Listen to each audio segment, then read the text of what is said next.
And we are live for my second show of the day, the USA Sport Karate Delray event. Here we have Curtis Page Jr. as our guest for the tournament. Curtis, how are you doing today? I'm doing really well. Thank you for having me. Good. All right. So we're bringing you on today because you had students representing. You were there as well, so you can kind of speak to how the tournament went. Let's just kick it off with how did you and your students do? The students did really well. A lot of the students that I have at the moment are very early in their martial arts journey. So getting them experience in the circuit and getting them confident enough to kind of go out there and coaching them is really something that I'm excited about. And seeing them progress is always awesome. I've sort of been there before, so I know. But we had my two sons. They got second and third place, and another student of mine, Jake. He's young, yellow belt also. He ended up placing third also in his category. And so, yeah, they did really well. They're always excited to come out and participate any tournament that they can do, especially if it's local. We're pretty much there. What's great about the USA Sport Karate, circuit is that you're going to see talent, ages, ranks of all levels, right? Is that something that you saw there? Yeah, this wasn't my first USA Sport Karate event, but it was. I'm always happy to go there and always happy to support. But yes, a good scope and a good range of participants is always something to be excited about. Knowing that when you arrive, you're going to have several people in your category makes it worthwhile because you want especially your students to kind of get as much experience outside of people they know or they're familiar with being across the mat with. Yeah, absolutely. There was a good range of people there, even though it was a smaller local competition. This was in Delray. Where is your school based out of? And tell me more about how long you've had it. Yeah, so that's a big question. So hands down martial arts is actually, well, hands down athletics is sort of an athletic brand, and it sort of rolled into hands down martial arts. And we're based in West Palm Beach, Florida. My brother has a location in the UK, so we're sort of sister facilities, if that makes any sense. And I've been doing martial arts since I was a child, like 3 years old. My father was my instructor. All of my siblings were also involved in the martial arts side of things, and it wasn't until I want to say 2015 is when I went back to the UK, and my wife came with me, my kids came with me, and we spent a good 6 months there just training with my brothers. And my wife got hooked on it, and we were like, okay, when we come back here, we've got to kind of get something rolling, so to kind of keep this vibe going. But as soon as that happened, we came back and we just started. We rented out a room at the community center, and then that's sort of how things sort of snowballed from there. You mentioned your brother is Michael Page, correct? MMA fighter. It's a different kind of style, though, to sport karate. How did the two interplay with your background, and what is your background? Um, well, yeah. So that's a really good question. Well, he comes from the sport karate. Well, freestyle kickboxing is what we call it in the on the UK circuit, I want to say. But yeah, he comes from that background. So most people that see him in the cage sort of see how he adapts to that. I think he's over here too, Mike. You, he's over here somewhere running around. But yeah, so adapting to the MMA circuit is probably something that he's going to be most familiar with.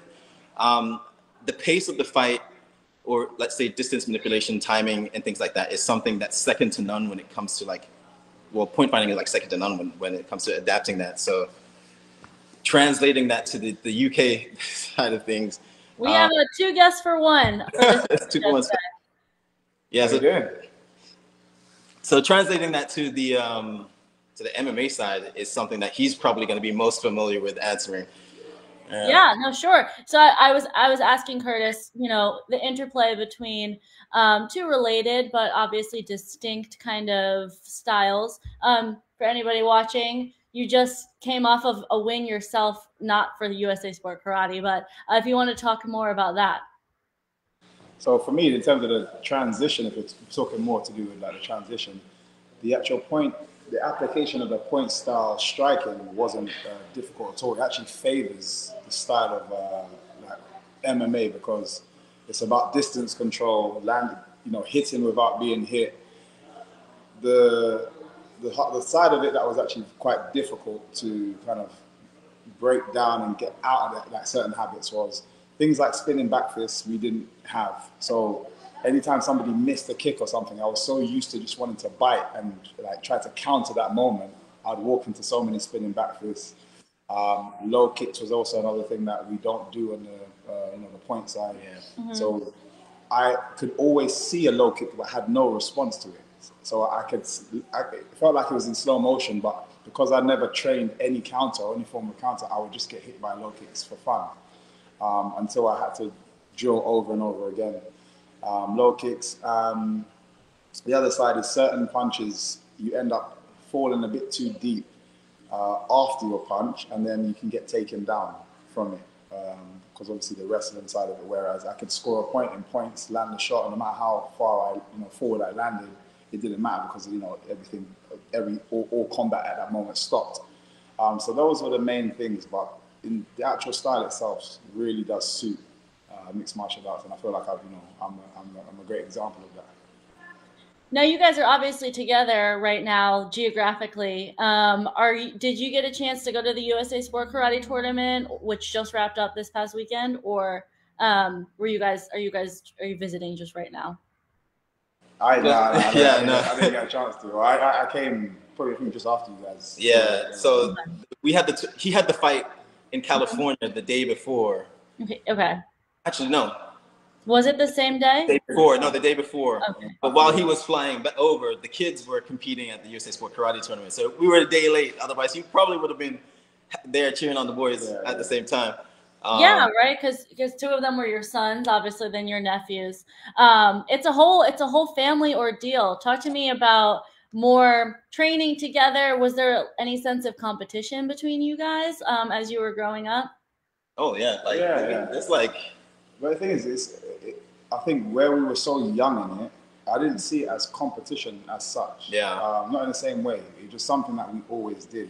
I just lived and breathed that. There's two things that we had to do. One was go to school, and one was go to training. training. Yeah. And those are the two things that was a necessity. So, and then sparring each other was part of the class. It never felt like a thing, and it was never made to be a thing. So I've never really seen it as competition in that way. It was just something that we did together as a family. Yeah.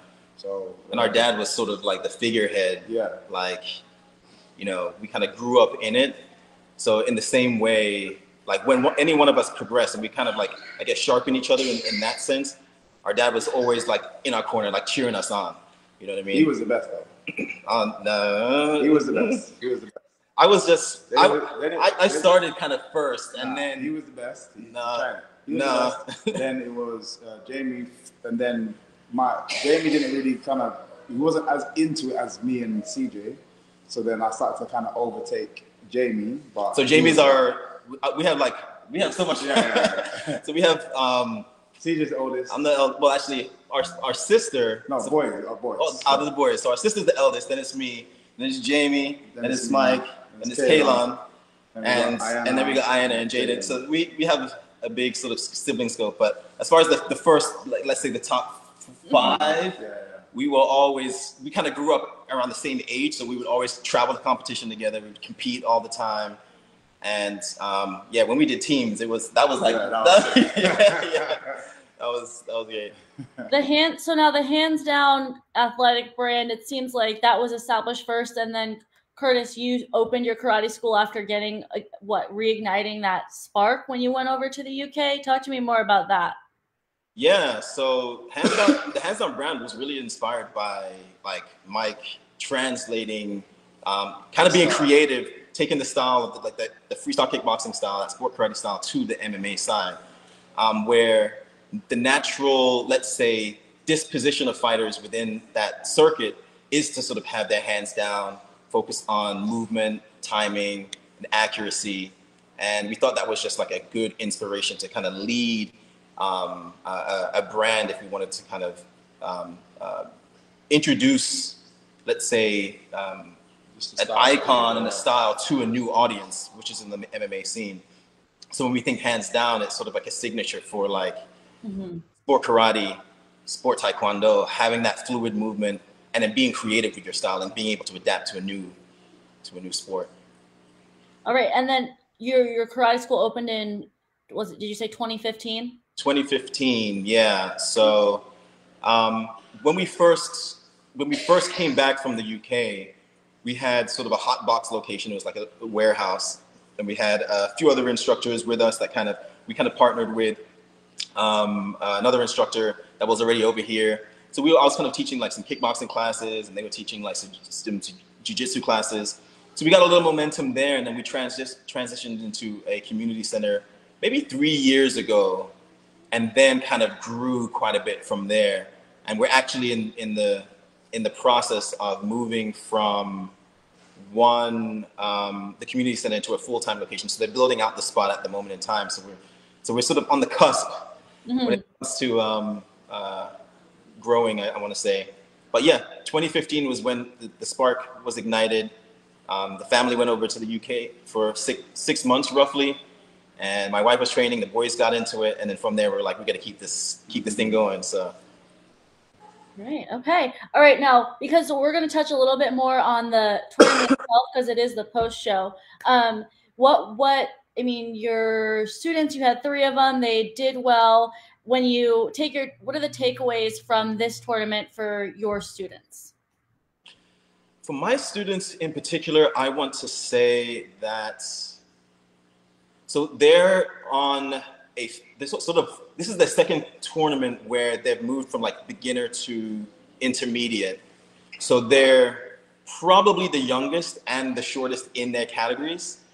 So they have to work very hard on their timing, on their movement, on their range, because half the time they're jousting with people much longer than them, so they have to kind of get around the reach of everyone. But they're doing really, really well. They're always excited to compete, and anytime that they have a challenge, they're like up for it. It's like, okay, he's a little bit taller, but I'm ready to go. Oh, he's a little bit heavier. I'm ready to push myself. So that kind of sparked a question in terms of from a coach's perspective, because when I was competing, I mean, I coached for forms, but never really for fighting. When you're coaching people who obviously they're going to grow, but right now they're smaller.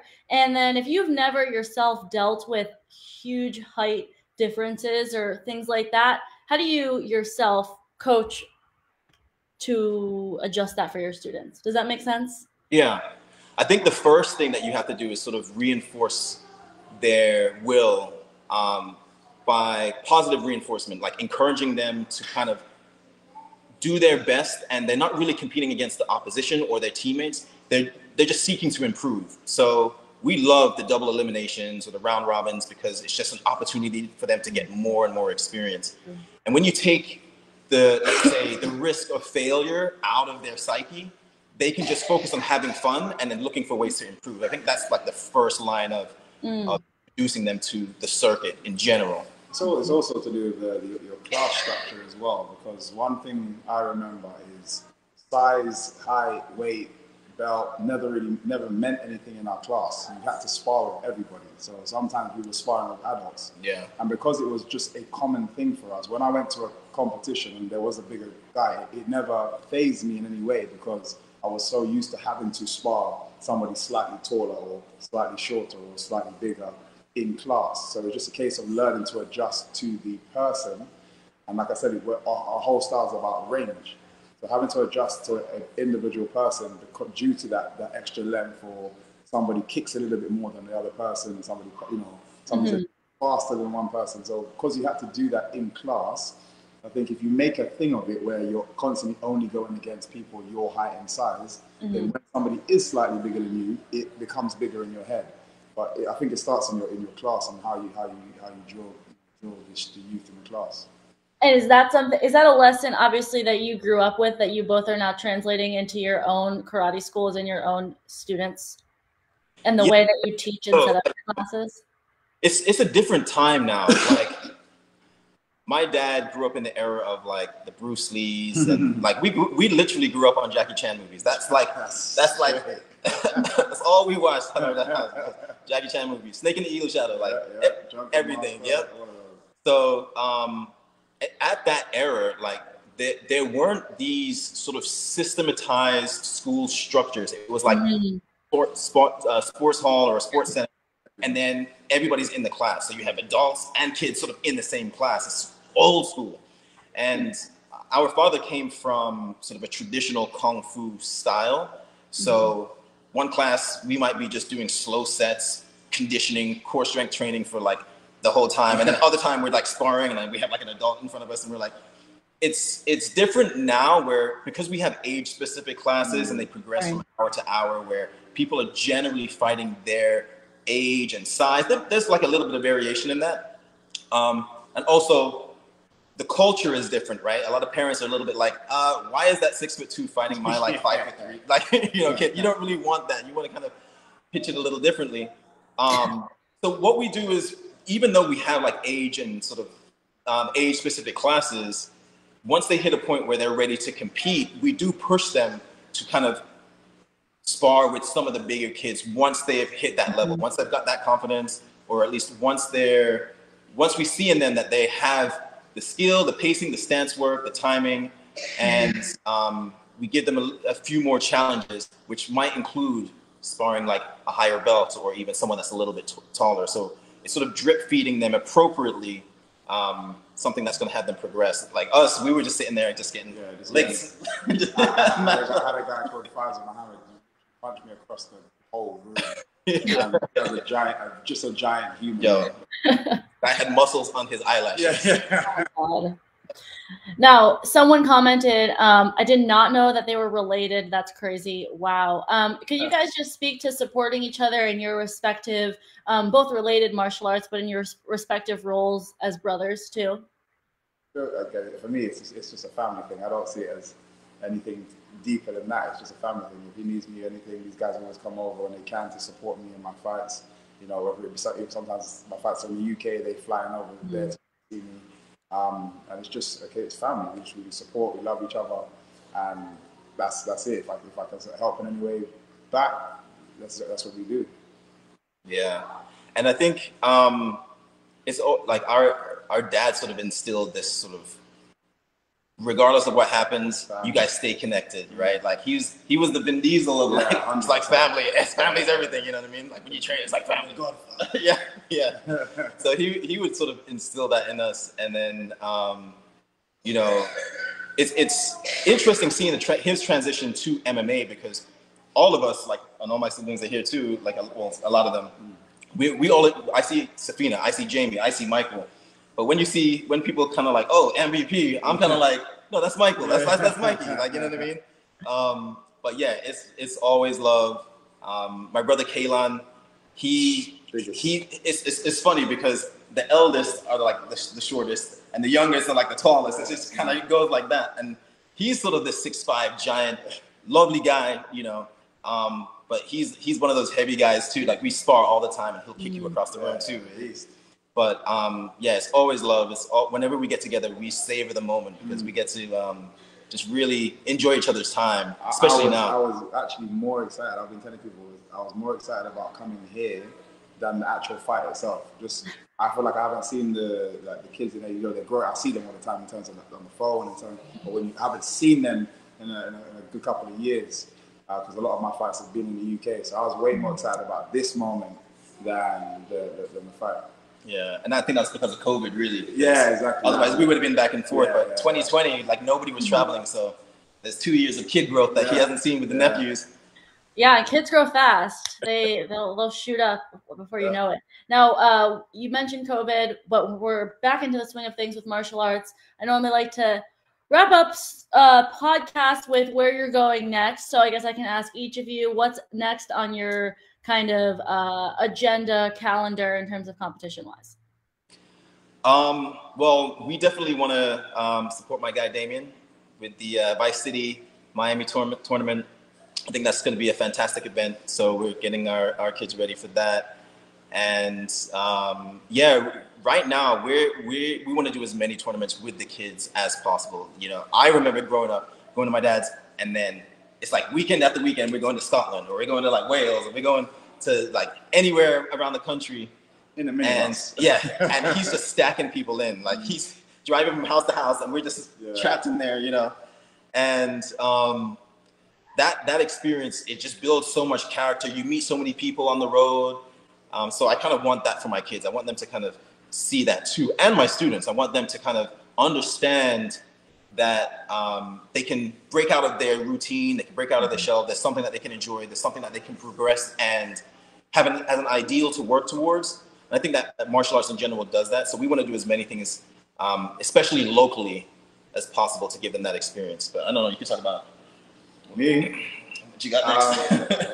Honestly, what's next for me is literally just family time. I don't even care anything about past this. Like I'm so happy to just be here right now. We're playing basketball earlier, we're laughing, joking, singing, eating food.